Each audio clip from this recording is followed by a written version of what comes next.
The city was loud that morning. Horns screaming, people rushing, money changing hands like it meant nothing. At the top of it all stood Richard Hale, a billionaire known for one thing more than his wealth, his coldness. He never stopped for anyone. Never listened twice. Never gave sympathy where business could be done. To him, emotions were distractions.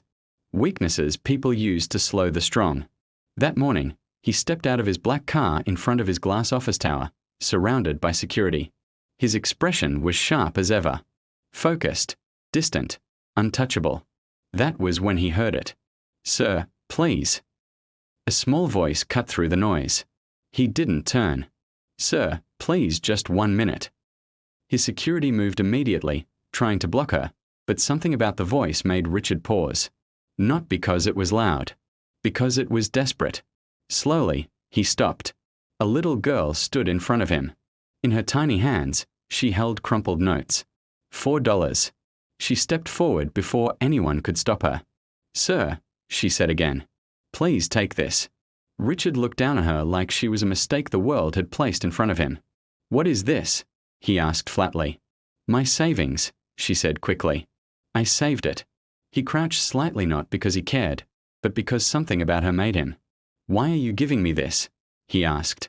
"They took my mother," she said. That line hit the air and stayed there. Richard didn't respond. She continued. "They said she did something wrong. But she didn't. She sells fruits. She didn't steal anything. She has no one. No lawyer. No family. Just me. They said I need money to free her. I only have $4. She lifted the money higher, like it was the most important thing in the world. "I will work. I will pay you back. Please just help me get my mother back." Silence.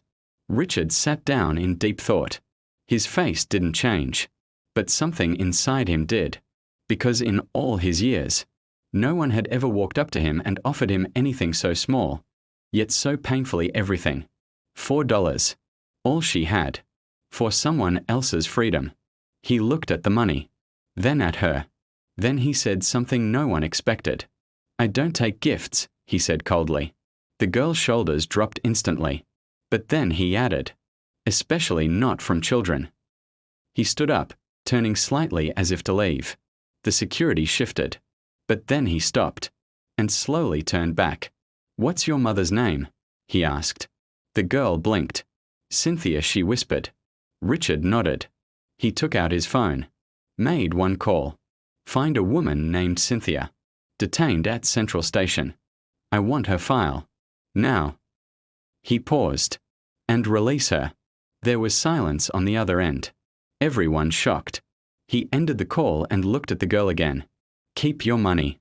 Minutes later, she heard the message on a police officer's radio.